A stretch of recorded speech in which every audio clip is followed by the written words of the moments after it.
Salmo de número 66.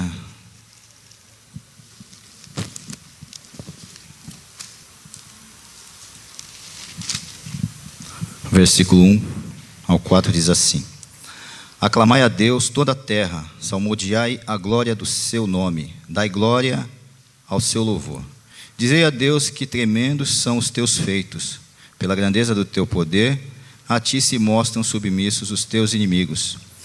Prostra-se toda a terra perante ti, canta salmo a ti, salmodiai o teu nome.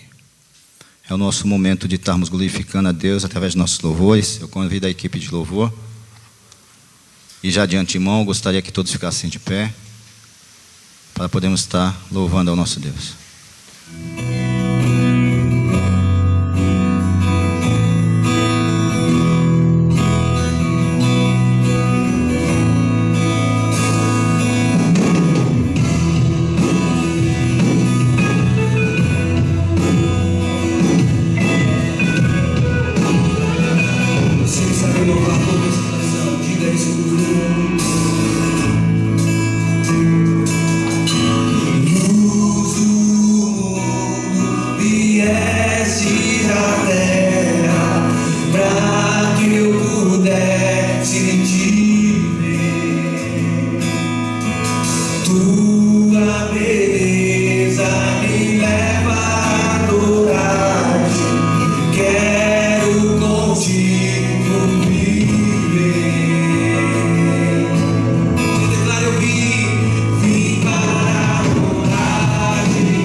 Para mostrar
o nome do nosso Deus. Continuemos a adorar a esse Deus.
Filipenses 3, do verso 12 ao verso 16.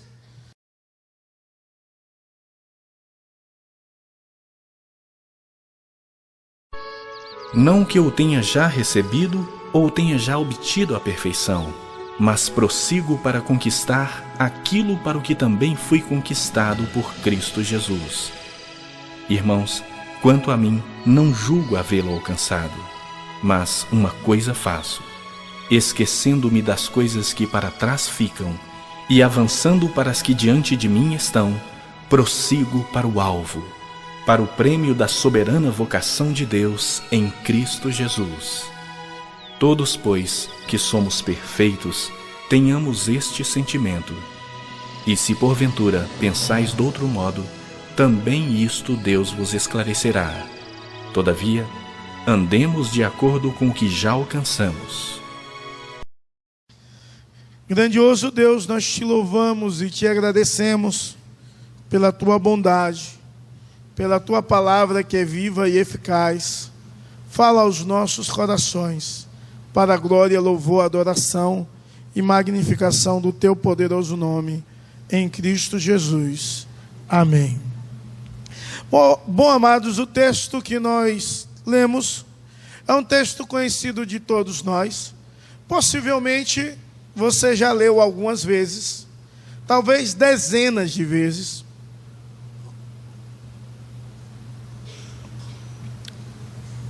Possivelmente você já viu alguma mensagem sobre esse texto. É um texto muito citado, porque é um texto muito rico. E é um texto que fala sobre alegria, ou sobre contentamento, ou sobre vida cristã. E poderíamos escolher qualquer um desses temas para falar sobre esse texto. Mas é um texto muito interessante, porque o apóstolo Paulo lança a luz a uma imagem nesse texto. E a imagem que ele lança a luz é uma imagem dominante, uma imagem de uma corrida. É claro que nesse texto, depois do verso 16, ele vai lançar a luz a uma outra imagem, uma imagem de um estrangeiro. Mas nessa perícope, ele lança a luz a imagem de uma corrida grega. E algumas pessoas imaginam que essa corrida seja uma corrida de carros e carruagem. Outros acreditam que seja uma corrida olímpica. Mas, de fato, essa imagem é muito própria aos ouvintes de Filipos, que dá com que eles possam compreender e entender do que Paulo está comparando a vida cristã. Ele não está comparando a salvação, ele está comparando a vida cristã a uma corrida. E de fato, a vida cristã pode ser comparada a uma corrida, a uma caminhada, a uma jornada ou a uma viagem. Mas o apóstolo Paulo, ele gosta de usar muitas ilustrações em suas diversas epístolas escritas. E ele usa algumas para descrever a vida cristã. Por exemplo, ele usa uma imagem militar, quando ele fala sobre a armadura de Deus. Ele usa uma imagem arquitetônica, quando fala que nós somos a habitação de Deus. Ele usa uma imagem agrícola, quando ele fala que aquilo que o homem semear, isso também ceifará. Então, o apóstolo Paulo tem um carinho imenso em fazer ilustrações para falar sobre verdades da vida cristã, que deve ser vivida de uma forma extraordinária, seja ela viver em uma guerra, revestindo de uma armadura de Deus, ter uma compreensão que você é casa de Deus, ou ter um entendimento que aquilo que você semear, é isso que você vai colher. Apesar de entendermos tudo isso, Algumas vezes não atentamos para ilustrações como essa, que deixa viva em nossa mente. Algumas vezes não há um revestimento para a batalha da qual nós vivemos. Algumas vezes não há um entendimento que o meu corpo é templo do Espírito Santo. E eu maculo esse templo, e algumas vezes eu não tenho o entendimento da doutrina da retribuição, e o que eu plantar, eu vou colher. E muitas vezes nós plantamos muitas coisas e coisas ruins, e com certeza iríamos colher desse jeito. Porém, na imagem que ele nos ensina, na imagem que ele traz luz a essa parte da palavra de Deus, Paulo apresenta a sua biografia espiritual no capítulo 3 inteiro, ou seja, a nossa biografia. Ele fala do seu passado, que também traz luz à memória do nosso passado. Ele fala do seu presente e ele fala da sua esperança futura. Então, se você ainda não leu o capítulo 3, você é convidado a ler o capítulo 3 com a perspectiva do passado de Paulo e do seu próprio passado, do presente de Paulo e uma autoanálise do seu próprio presente, e uma expectativa do futuro, o qual Deus tem preparado para mim e para você. Então, quando adentramos no verso 12, ele diz assim: não que eu já tenho recebido ou tenho obtido a perfeição, mas eu prossigo para conquistar aquilo o que também fui conquistado por Jesus Cristo. E em primeiro lugar, ele entende que o primeiro passo para ter uma vida de contentamento, o primeiro aspecto para ter uma vida de alegria, é caminhar para conquistar, ou sentir-se já conquistado por Deus. Ou seja, o primeiro passo é continuar trabalhando e servindo, entendendo o que Deus fez por mim na cruz foi algo extraordinário e magnífico. Ele morreu e se deu por mim na cruz para que eu pudesse ter vida e vida nele, para que eu pudesse ser casa de Deus, habitação de Deus, para que eu pudesse ter uma vida de paz, uma vida vitoriosa. Mas eu preciso caminhar, não para conquistar a salvação, porque já foi conquistada, mas eu preciso caminhar na busca de santidade e de santificação. E é muito importante isso, e nessa busca é necessário fazer uma autoavaliação. O verso 12, ele faz isso. Não que eu tenha obtido a perfeição, mas prossigo para conquistar o que também fui conquistado. Ele diz: eu não sou perfeito, mas Deus já me abençoou. Deus já me tornou justo. Deus já me justificou. Mas eu continuo a caminhar, olhando para o alvo, olhando para o final da corrida, olhando firmemente, porque essa corrida vai acabar e eu quero experimentar a vitória. Eu quero ser vitorioso, eu quero cruzar a linha de chegada. Eu nunca corri assim para ter a emoção de...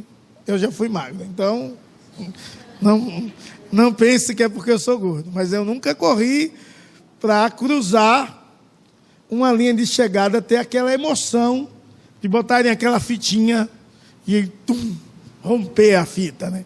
Não sei aqui, quem fez isso já aqui? 2, 3, 4, 5, 6, 7, olha que bênção. E deve ser uma emoção magnífica. Por exemplo, eu sei que o Adriano já correu na tribuna. Fábio também, 10 km. Fábio já correu até no Rio de Janeiro. Mais de 10, lá é 25, né? E eu acho que é uma emoção imensa você concluir uma jornada dessa. Porque é um negócio difícil. É muito difícil. Se você fizer um propósito de andar todos os dias 1 hora para exercício, isso é muito difícil. Isso é muito complicado. Muito. Vozeirão boa. Muito. Mas o que o apóstolo entende aqui é que ele tem de caminhar em crescimento espiritual sem parar. E eu sei que é muito complicado se você colocar uma meta na sua vida de qualquer coisa, para você cumprir, é complicado. Imagine uma meta de santidade, de santificação. Vou ler mais a palavra de Deus. Vou orar. Eu vou ser bonzinho 30 minutos por dia. Eu vou ler 30 minutos a palavra de Deus todos os dias. E vou evangelizar uma pessoa por dia. Se você fazer uma meta dessa, hoje aqui, essa não é uma meta difícil. Essa é uma meta cristã. E o que Paulo diz é isso: eu não cheguei lá, na chegada, não conquistei a vitória completa. Eu não recebi a coroa, eu não cruzei a fitinha, não sei nem como o nome da fita. Eu não cruzei, mas eu estou caminhando. E se você entender que você é um homem, uma mulher de Deus, e colocar essas metas na sua vida, a sua vida será abençoada, você será feliz, você viverá contente, porque você sabe que você está sendo aquilo que Deus deseja que você seja. De forma mínima, mas você está sendo.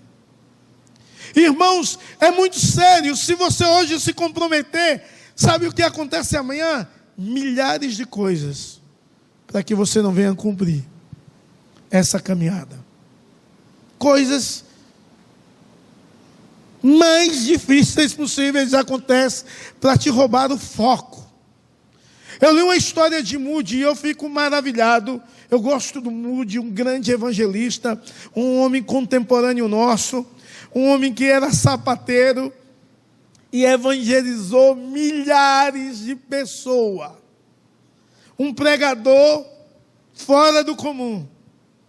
Moody, um homem de 2 metros de altura e quase 160 quilos. Grande e gordo. Pregador fantástico, evangelista em comum. Ele colocou diante de Deus uma meta: todos os dias evangelizar uma pessoa. Todos os dias da vida dele, evangelizar uma pessoa. E um dia, Moody tinha acabado de pregar para 5.000 pessoas. E ele estava com muito sono, com muita chuva, caía e ele cansado, a tempestade era grande, e ele foi deitar, e ele ouviu a voz de Deus dizendo assim: Moody, você não evangelizou ninguém hoje, e você me prometeu.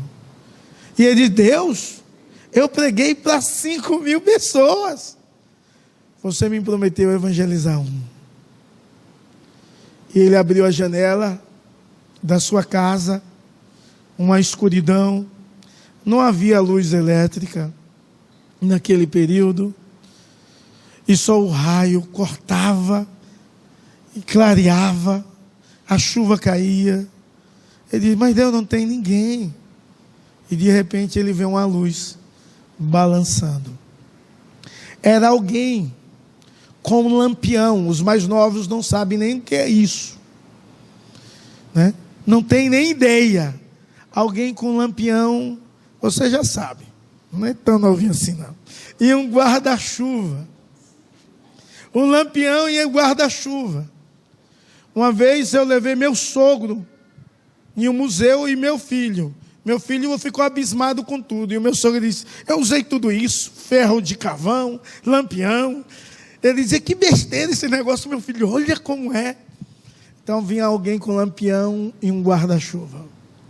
Aquele homem saiu na rua correndo na chuva, e quando o homem viu um homem de 2 metros, correndo, assustou. E Moody disse assim para ele: você pode me dar abrigo no seu guarda-chuva? E o homem disse: posso. E ele disse: eu quero falar de alguém que pode abrigar a sua alma. E evangelizou daquele homem naquela noite, a partir do cenário muito comum que tinha para apresentar Jesus. Meus amados irmãos, o apóstolo Paulo, ele compreende que ele precisa fazer uma autoavaliação, e ele entende que ele precisa caminhar fazendo a vontade de Deus, caminhar fazendo aquilo que Deus o chamou. O que Deus te chamou para fazer? Meus amados irmãos diáconos eleitos nesse dia, se Deus chamou vocês para o diaconato, faça isso com zelo. Busque a santificação, ore, evangelize, ensine, anime, encoraje, em nome de Jesus, as pessoas que necessitam disso. A igreja do Senhor Jesus Cristo, ela não pode cruzar os braços e dizer assim: Cristo morreu na cruz por mim, me salvou e isso me basta. Porque é o Deus que nos salvou.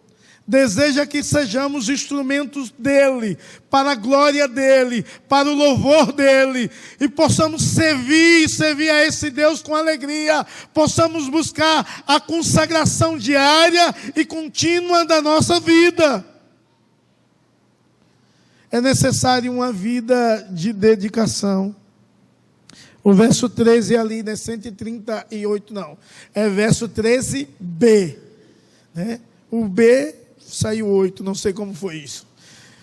Mas precisamos ter uma vida de dedicação. Paulo diz assim: irmãos, quanto a mim, já não julgo havê-lo alcançado, mas uma coisa faço.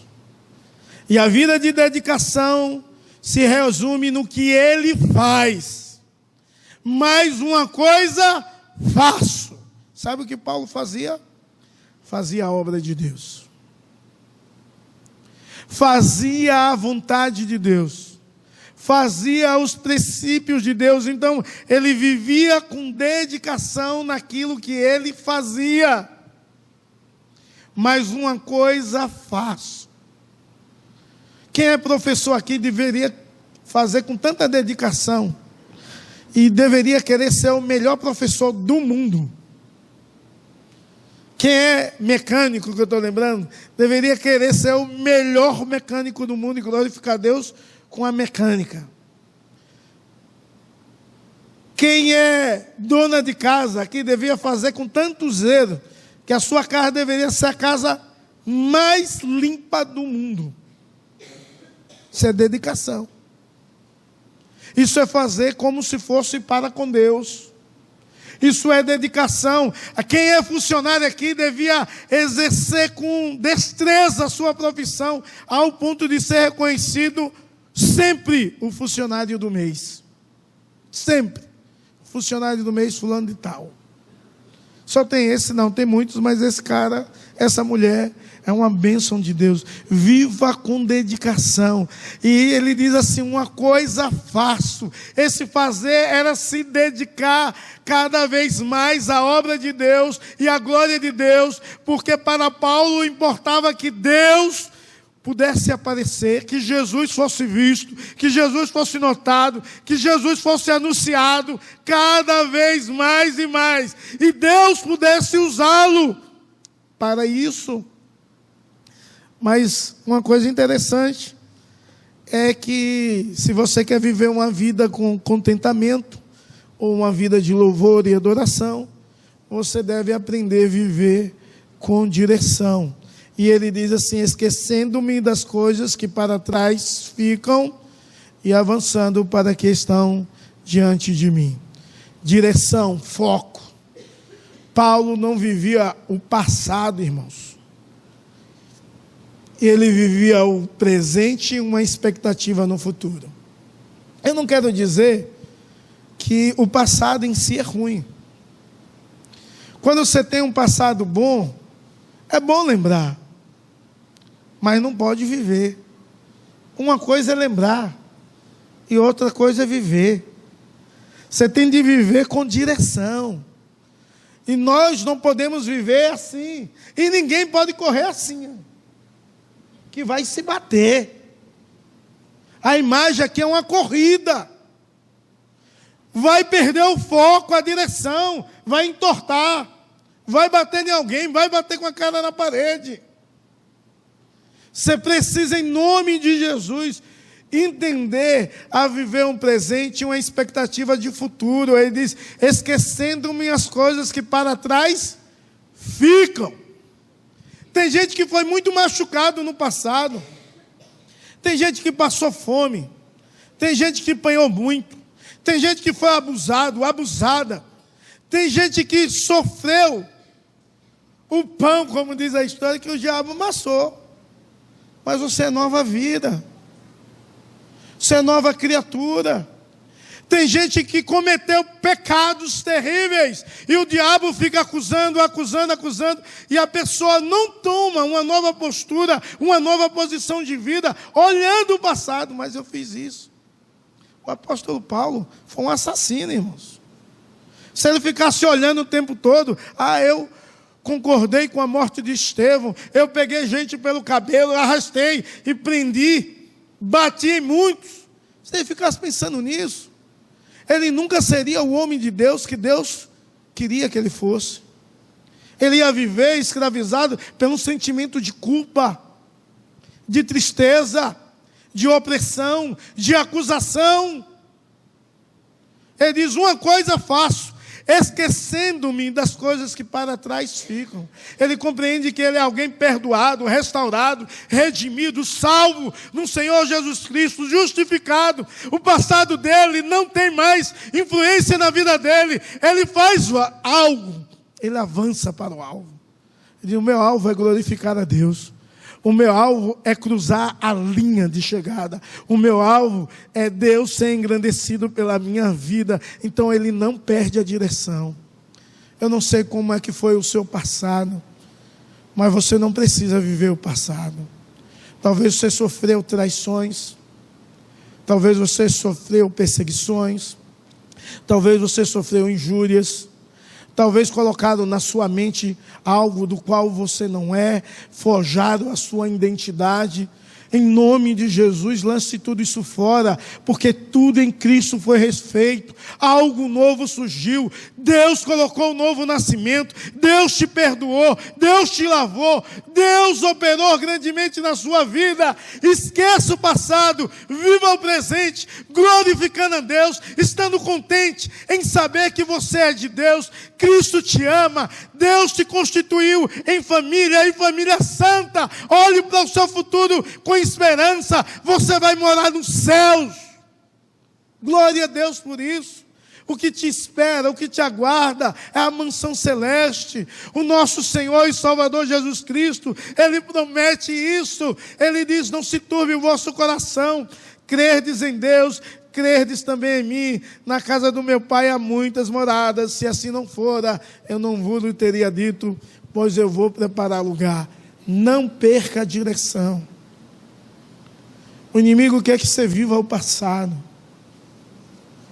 O inimigo não quer que você viva o presente, e muito menos o futuro. O inimigo coloca na mente de muitos que você não é cristão, mas se Cristo vos justificou, você está justificado e deve acreditar naquilo que Paulo diz: nenhuma condenação há para os que estão em Cristo Jesus. Então, por que viver o passado se você tem um presente maravilhoso e um futuro glorioso? Viva o futuro, viva o presente com alegria. Deus é contigo, Ele está com você, Ele anda com você, Ele corre com você, Ele te sustenta nessa corrida, Ele te satisfaz, Ele te deixa o seu coração alegre e agradecido, Ele faz com que você seja alguém que tenha contentamento, felicidade, paz, tranquilidade e gozo. Não perca o foco da vida prossiga para o alvo. E o verso 14 diz assim: prossigo para o alvo, para o prêmio da soberana vocação de Deus em Cristo Jesus. Ele compreendia o seu chamado. Ele prossegue para o alvo, compreendendo a vocação que Deus deu a ele. Sabe, irmãos, ainda Moody, eu gostaria de falar um pouco com ele, sobre ele. Moody foi professor de escola dominical e líder na igreja de um departamento. E nunca ele teve grandes auditório ou grandes expectativas no futuro, ou um grande ministério até esse período da vida dele. Até um dia que ele entendeu que Deus o chamou para ser evangelista. Ele compreendeu isso. Disse: Deus me chamou para ser evangelista. Há algum mal em ser professor de escola dominical? Não. Se Deus te chamou, isso é um benefício maravilhoso. Há algum mal em ser líder de um departamento da igreja? Não. Se Deus te chamou, faça isso com muito zelo. Mas Deus tinha chamado ele para ser evangelista, irmãos. E quando ele focou o seu ministério em evangelização, milhares de pessoas ouviram o evangelho. Quando ele colocou na vida dele foco, tudo mudou. Então Moody era um homem de visão. Ele chega em uma cidade para fazer um evangelismo com uma comitiva e descobre que o prefeito da cidade morreu. Então ele faz um culto, aluga uma casa na frente da casa do prefeito, e sabia que o povo ia ficar ali a noite inteira velando o corpo. Ele faz um culto magnífico de evangelização. Aproveita as oportunidades, ele tem foco. O apóstolo Paulo tem foco. O apóstolo Paulo não precisava, algumas vezes até que ele diz que ele é apóstolo de Jesus Cristo, mas ele não precisava autoafirmar-se, mas ele tem foco de quem ele é, quem Deus chamou, o que Deus chamou para ele. Ele compreende o seu ministério, ele compreende a soberana vocação do Deus que chama, e ele entendeu o chamado. Irmãos, você tem compreendido o seu chamado? Tem gente que na igreja nunca entendeu o seu chamado. Tem gente na igreja que não sabe para que Deus te chamou. Se Deus te chamou, há um propósito, há uma vocação a ser desempenhada. Não é eu que vou dizer qual é, mas Deus vai mover a sua vida, o seu coração. Deus vai trabalhar com dons e talentos em você, dos quais você vai entender a sua vocação. Não perca o foco da vida. Prossiga para o alvo. A rede ministerial tinha algumas coisas ruins, irmãos. Algumas coisas ruins. Mas tinha muitas coisas boas. E uma delas era dizer que a pessoa certa, no lugar certo, pela razão certa, dá certo. A razão é porque tem de ter a motivação certa. Não fazer com a motivação errada. Quando nós fazemos alguma coisa certa pela motivação errada, não vai dar certo, mesmo que você seja a pessoa certa. Agora eu entendi que assim como Moody, eu sou evangelista. Então eu tenho de fazer evangelismo e vou evangelizar uma multidão. E a igreja vai me notar. Essa motivação é errada. Talvez a sua vocação seja certa, mas não vai dar certo. Porque a glória é a glória do homem que você quer. E quem deve ser glorificado é Deus. Então somente Ele. A Ele tem de ser toda a honra, glória, louvor, adoração, domínio pelos séculos dos séculos. É necessário que você possa entender que nessa corrida há regras a ser seguidas. E o verso em especial, o verso 16, fala sobre as regras dessa corrida. Meus amados e amigos e irmãos, você precisa obedecer às regras de Deus. Quer ser contente, quer ser abençoado, quer ser feliz, obedeça às regras de Deus que tudo vai dar certo. Toda vez que você fazer do seu jeito, vai dar errado. Todas as vezes que você fizer do jeito de Deus, vai dar certo. E aí você tem prazer e contentamento, porque você vai ver a boa mão de Deus sempre te conduzindo em todos os momentos da sua vida, em toda a sua história. Obedeça às regras de Deus, obedeça os mandamentos de Deus, obedeça as ordens de Deus, todas elas, para a glória, louvor, adoração e exaltação do Senhor e Salvador Jesus Cristo. Eu assisti um vídeo há alguns anos atrás. Nunca mais eu assisti vídeos com a ideia de colocar um vídeo em uma ilustração de sermão. Já fiz isso muito. A minha esposa um dia desse disse: acabou as ilustrações de vídeo. Não é que acabou, eu que não quis fazer mais, né? Mas eu assisti um vídeo muito fantástico de uma corrida com deficientes mentais, gente especial. E eles ficaram todos na linha e fizeram a posição correta para correr. Teve o tiro, tudo certinho, pá! E eles começaram a correr. Não como um corredor comum corre em uma rapidez imensa, mas dentro da limitação deles, eles correram. E uma menina cai na corrida. Pá! E de um por um vão parando e olhando para trás. E todos eles voltam e levantam aquela menina. E todos eles cruzam a linha de chegada ao mesmo tempo. No reino de Deus e na corrida da qual nós corremos, nós não podemos chegar sozinhos. E nem queremos ser o primeiro.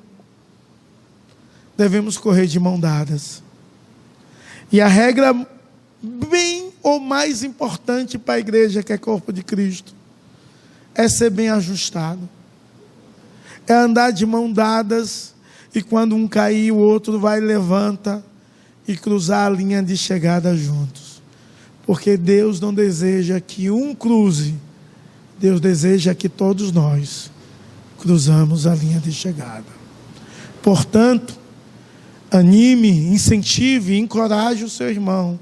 Se for possível, carregue, em nome de Jesus e para a glória de Deus. Porque você é a igreja de Cristo e tem de entender que você não é só e nem está sozinho. Deus te constituiu em família e família santa para dar as mãos e caminhar ou correr em direção ao nosso alvo, que é a glória e o louvor de Deus. Que Deus te abençoe grandemente e poderosamente a sua vida, a sua história. Que Jesus possa te incentivar, te encorajar, te incomodar a buscar e a exercer a vocação da qual Deus te chamou. Em nome do Pai, do Filho e do Espírito Santo. Deus, em nome de Jesus, toma o teu povo nas tuas mãos. Guarda, sustenta, protege e fortalece.